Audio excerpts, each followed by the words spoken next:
Hi everyone. Good morning, good afternoon, and thank you for joining us. I'm Delvin Yusuf, and I'm so excited to spend my morning with you guys for today's session on building loyalty under pressure in modern travel platforms. If you work in travel or hospitality, you might have felt this tension firsthand. Everything is optimized for make it fast, make it easy, make it seamless across bookings, account access, and loyalty. And that's great for customers, but it also means that the places that fraud shows up aren't always obvious in the moment. It might start as a single account getting compromised and then turn into loyalty theft, a high value booking, and later a wave of refunds or disputes that hits weeks after the fact. So by the time it looks like a payment issue, the damage has already been done and it's moving across the system. So that's what we're unpacking today. And before I hand it over to our speaker, I do have a few housekeeping items to cover. Today's session is being recorded and a copy of the recording will be shared with you after the webinar. If you have any questions throughout the session, feel free to drop them in the Q&A box down below and we'll have time at the end of our session to cover them. And then presenting today's session is Keisha Rose, our Senior Developer Evangelist. Keisha, I'll hand it over to you. Only I could find the unmute button. Thanks, Delvin, and welcome everyone. Before we hop in, just a little bit about me. My work is focused on enabling developers to build platforms that are seamless and secure, and that balance is actually pretty central to everything we're going to be talking about today, because you can always add more fraud controls, more security layers, but you never want to do it at the expense of the user experience. And so that tension is something we're going to be coming back to throughout this whole session. Now, what we're going to be covering today, well, we're going to start with what's happening in the industry right now, some of the structural conditions that make travel and hospitality uniquely exposed. Then we'll get into how fraud has changed, not just that there's more of it, but how it moves differently through some modern platforms. And then we're going to look at where the financial pain actually lands, because like Delvin said, chargebacks, it's usually where the teams feel it first, but that's not really where fraud starts.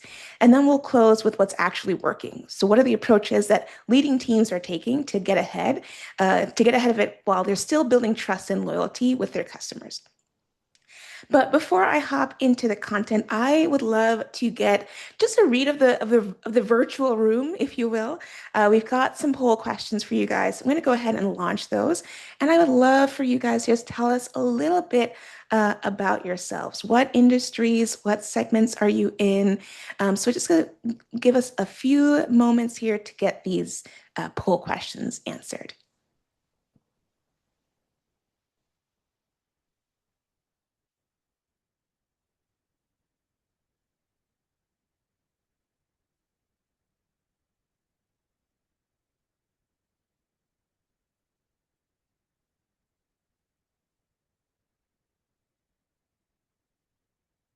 And this will really help me make sure I focus on the right things for today. Going through our webinar and our report for travel and hospitality, we've got a lot of different folks in here from a bunch of different industries. So I would love to know just, who's in the audience? What industry are you in? What segment best describes your business? What kinds of fraud are you seeing? Are you seeing anything around automation? Are you seeing things around AI, et cetera? So I've seen a couple trickle in, but I'm going to give you guys maybe another minute. I know there's a bunch of questions, so go ahead and just pop those questions in your answers, and we'll give it maybe one more minute before I hop in, and we'll take a look at the results.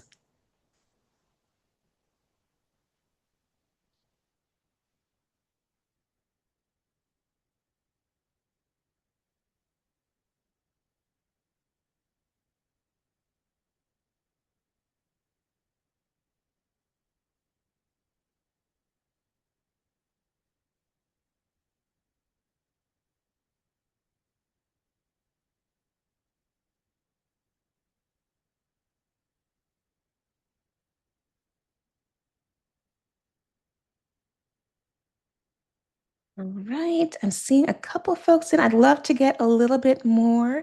Again, this really helps me make sure I'm focusing on the right topics in today's webinar. We've got a lot of different things to cover.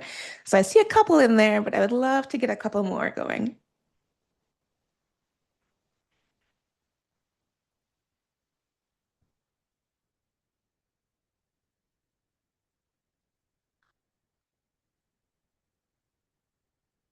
All right, last 30 seconds.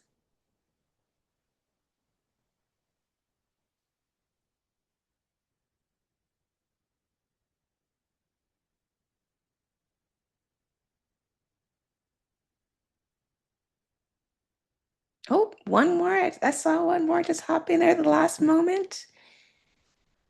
Okay, let's see here.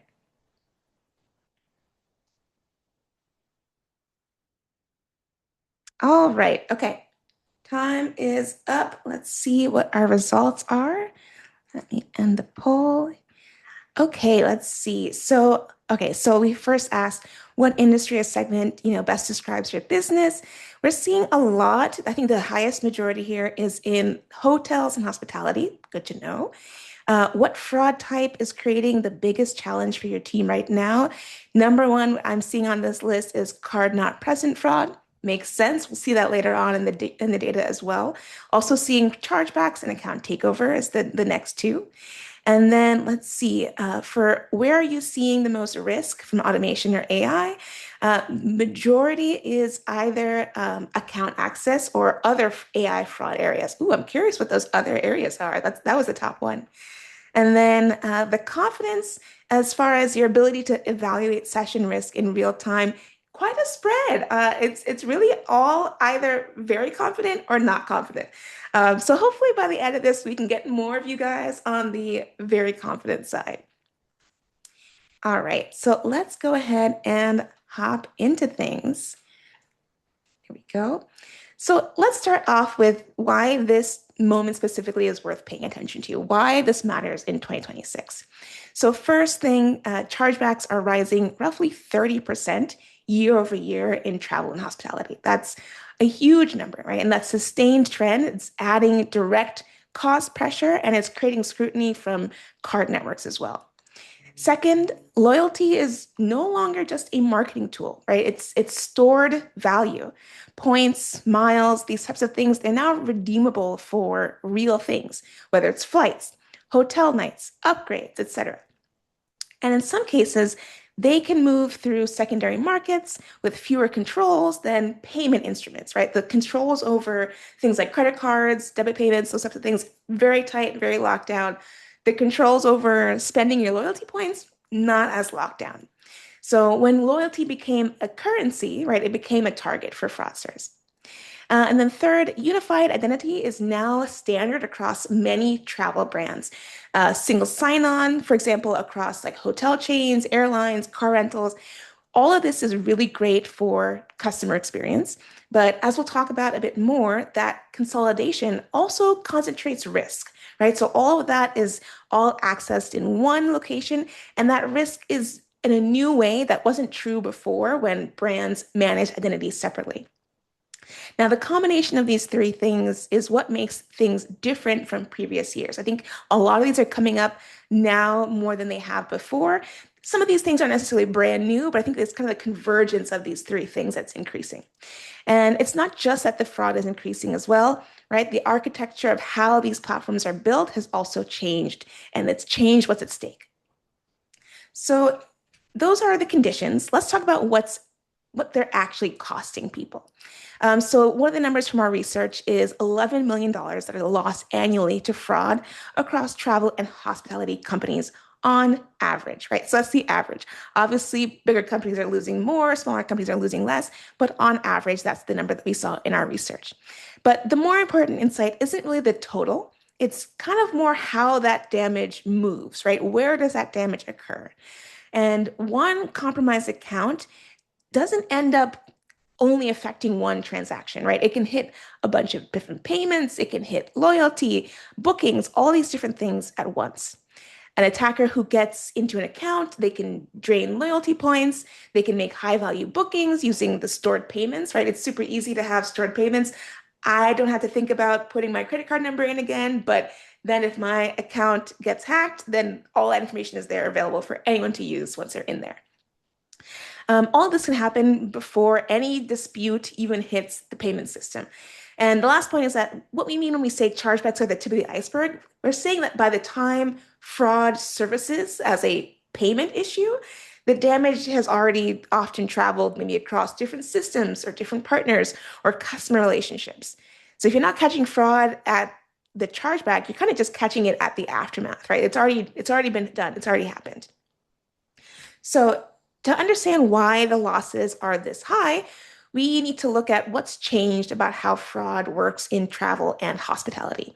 In our report, we identified three structural factors that make travel and hospitality platforms uniquely exposed, that kind of compound on each other, right? So first thing is that transactions are high value and often time sensitive. In many industries, fraudsters can probe first, they'll make small purchases, right? Little quick test for card validity. Travel doesn't necessarily always work that way. A last minute flight or some kind of hotel booking can extract significant amounts of value immediately, often before any kind of anomaly detection kicks in. And because of a like flexible cancellation policies, right, those types of things, these types of things are standard that now makes it really easy for attackers to take advantage, right? So a reservation that might be made just before a free cancellation window closes, for example, the value is now already extracted and reversing the charge before it ever flags as suspicious, it's already gone, like it's already happened. Now, factor two is that distributed ecosystems often have uneven controls. A single booking can touch an airline, a hotel, a payment processor, a loyalty platform, some third-party partner, right? All of these different things. And each of them have their own controls. They have their own risk thresholds. They have their own data visibility. Not all of these participants apply the same level of scrutiny. And because each system only sees its slice of that journey, it's extremely difficult to connect suspicious behavior across multiple verticals. What looks like a normal hotel booking in one system might be part of a pattern that's suspicious and more obvious if you could see the full picture. But many teams can't. And when that trust breaks at one point in the journey, it doesn't necessarily stay contained. That risk can travel through the session. And then factor three, automation and AI can be exploited. AI has obviously unlocked a lot of great things for businesses and people. It unlocks a lot of accessibility, but those same systems that are making travel experiences easier and more seamless, things like automated refunds. I love those systems where I can just talk to a bot real quick and say, something happened or the quality of the product wasn't what I wanted. Easy. It's great. Or AI chatbot support, right? Instant itinerary changes, all these automations and AI tools. These are systems that can be exploited when the attacker looks like a legitimate user, right? So when the system is designed to remove friction and, increase the speed of resolution, fraud also can scale at the same time. So that's the structural picture. Here's what we saw in the numbers. So this chart comes from Ravelin's Global Fraud Trends Report, and it breaks down the costliest fraud types in travel and hospitality based on what percentage of companies report experiencing them. So just like you guys who answered the poll earlier, card not present fraud, excuse me, is at the top with 54%, which makes sense given how many online travel purchases happen without a physical card present, right? I can obviously go online and make a really easy, quick booking, super simple. And in travel specifically, stolen card data doesn't necessarily just get used one time, right? It can be used to book high value reservations quickly, often maybe across multiple different platforms before it gets flagged. There's even actually an entire market built around these things. People using stolen credit cards or details to book flights and hotels, etc., rental cars, and then reselling those bookings to real travelers who think they're getting a great deal at this great discount. And then the merchant gets a chargeback, a couple weeks later when they realize that they were using a stolen credit card. So by the time anyone realizes what happened, the value is long gone. The person's already gone on the trip. The fraudster's already moved on. Then we have fraudulent chargebacks are close behind at about 46%, account takeover attacks at 31%, promo abuse, etc.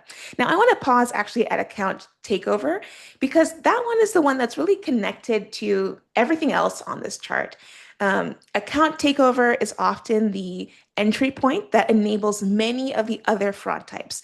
If an attacker gets into an account, card not present fraud becomes really easy. Like I said before, right? The card in the payment information is already stored. It's easy one-click booking. And so chargebacks, they tend to follow fraudulent bookings. Promo and refund abuse, they look legitimate because they're all happening through what appears to be a valid account. And remember, I mentioned before, chargebacks are up 30% year over year in hospitality. So that increase, it's not just a payments problem. It's really a signal that maybe upstream charge evaluation isn't happening early enough. At least that's a part of it. Now, that chart tells you where the pain lands, but now we're going to look at, one of the biggest reasons why it spreads so fast. And this is with unified identity. So this was really a new thing that's coming around in travel industry, but not that new, but relatively new in the past few years. And I think it was a great change for the customer experience, right? If you think about how, let's say, major hotel groups have consolidated what used to be separate loyalty programs into one single account. Same thing with a lot of flying loyalty programs as well. You get one login, one points balance, one status level that works across every brand in this partnership. And that's genuinely a lot better for the traveler, but that consolidation again concentrates risk. And the compromised account doesn't just expose one service anymore. Now it exposes multiple services, stored payment methods, loyalty balances, booking history, even personal data across all these connected services at once. So it might have been a localized incident in the older, more siloed architecture, now becomes an entry point into a whole ecosystem. Now, of course, things like 2FA, MFA, right, multi-factor authentication, one-time passcodes, these types of things, they definitely help, but they also operate at one point in time, right, just at the login. Things like social engineering or credential reuse across accounts, account recovery abuse, these types of things continue to bypass those controls. And again, once access is granted, all those things downstream inherit that trust by default, and the session looks valid, so it's treated as valid. And the insight here is that the identity needs to do more than just grant access. We need to be able to support ongoing trust decisions as the session evolves over that customer journey. So not just confirming who logged in, but evaluating whether what's happening after login is consistent with what you'd expect from that user on that device in that context. And I think in our report that we found, nowhere is the risk more concentrated right now than in loyalty. So loyalty programs were designed to reward engagement. I love them; they're great. But once that became stored value, right, they're now easier to exploit than payment instruments, and they're now a great target. The global figure on rewards fraud is between $1 and $3 billion annually. Now, obviously, that's a wide range, but even on the lower end, that really underscores how significant this has become. And it's not just about draining points for personal use. There's an entire reseller ecosystem around stolen loyalty value or just loyalty points in general. You can trade, you can sell and buy loyalty points, right? Points and miles can get liquidated through these secondary markets, often converted into flights or hotel stays or resold. And again, they all have fewer controls than what you'd see on a payment transaction. I think that's what makes loyalty such an attractive target, right? It is stored value and it comes at a really easy exit path oftentimes.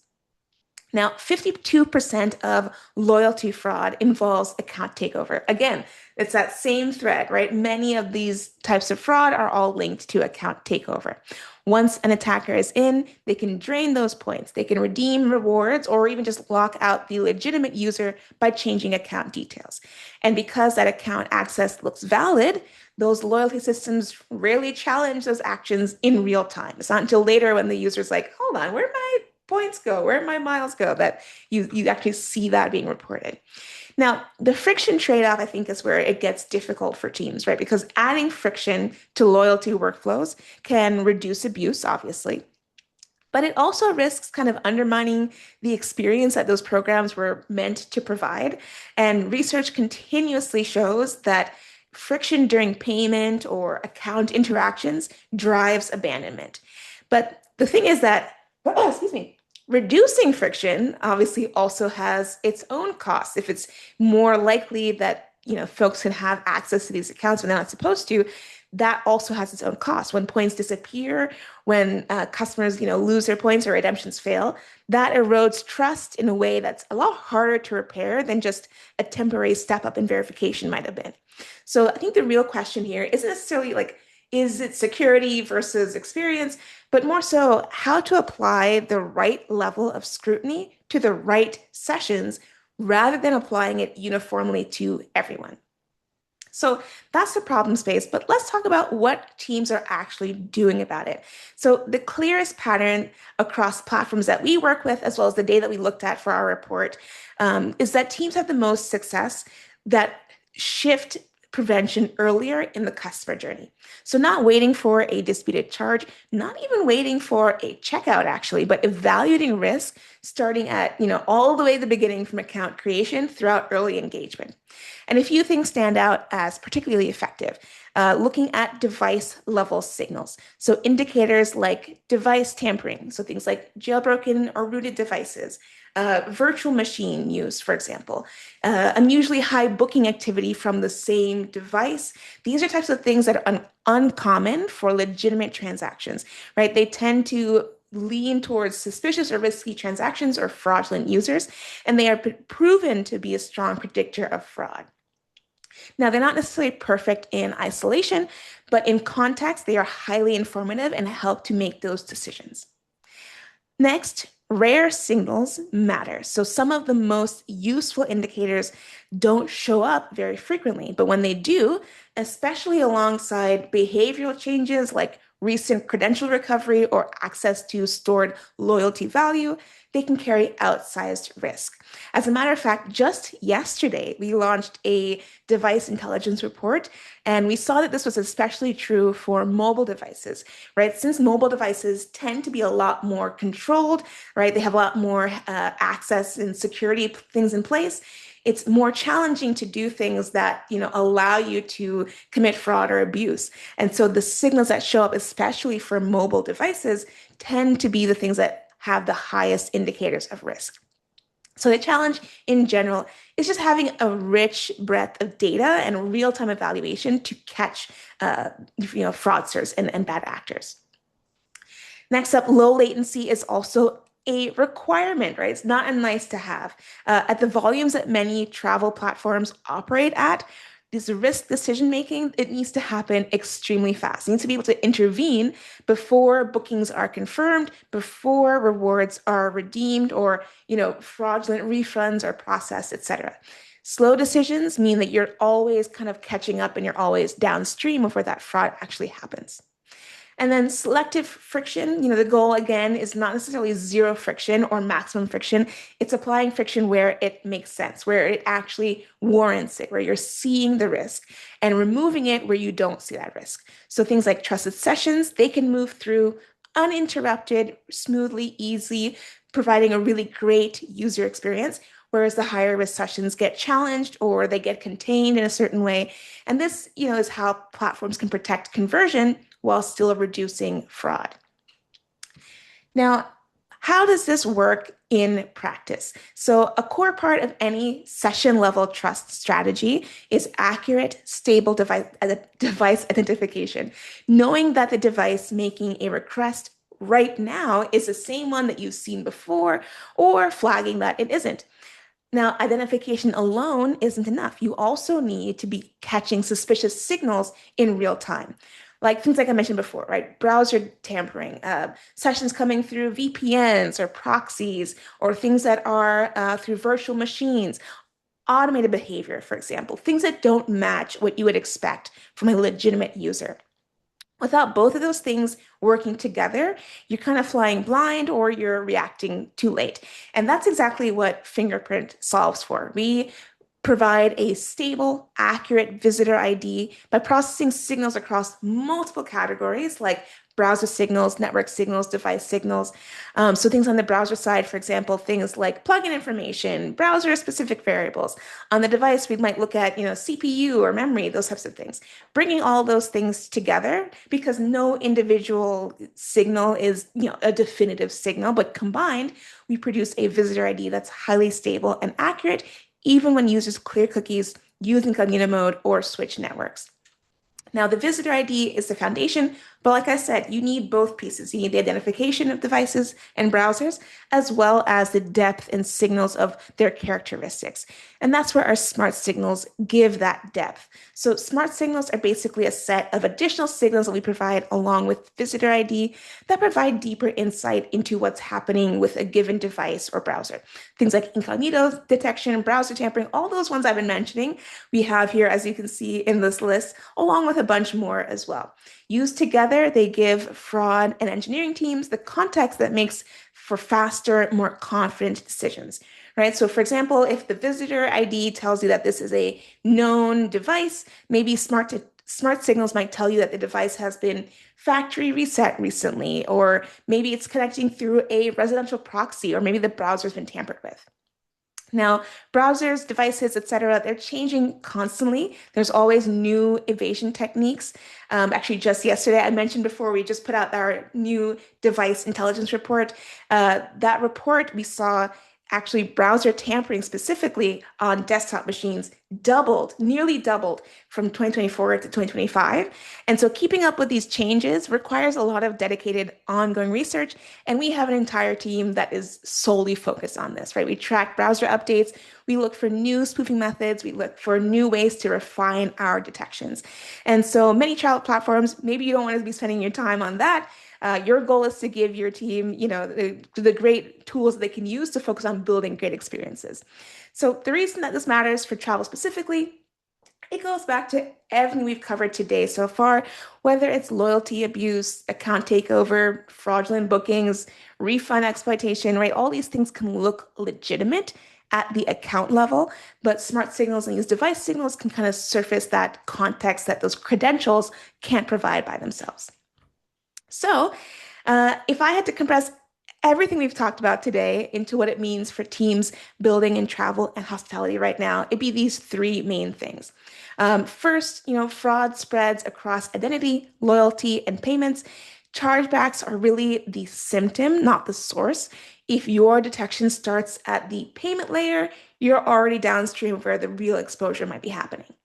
Second, session level trust is now the control point, right? Not login, not checkout, but the session itself, being able to continuously evaluate across the entire customer journey. That's where you can intervene before value gets extracted. And third, earlier risk evaluation with selective controls can protect conversion without sacrificing it. You don't have to choose between securing your platform and keeping a great customer experience. The teams that have run experiments with this, we've have our customers who work with this. Precise controls that are applied where risk is actually present outperform broad friction every single time. So, if you want to go deeper on what we covered today, we have all this data in a report that we have available. You can go ahead and scan the QR code, but I'll also add the link to this report in the chat here as well. It covers all of the different sections that we talked through, but you can read it at your own pace and go through it in more detail. And there's a couple things in there that we couldn't fit into today's webinar, so I really encourage you to go and check it out. Again, it covers things like the fraud landscape, identity risk, loyalty, trust sessions, and a lot more. So I'm going to go ahead and pop in the chat if I can find it. Let me see here.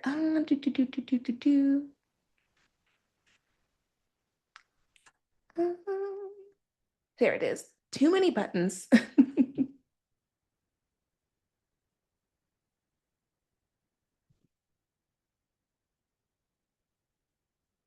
There we go. All right, so if you want to go ahead and find the report, it is there for you and available.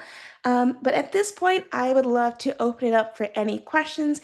If you do have questions, feel free to either type them into the chat directly, or you can add them into the Q&A. Let me see real quick if there's any questions in here already. I'll leave it open for another minute or so, just in case you have any questions.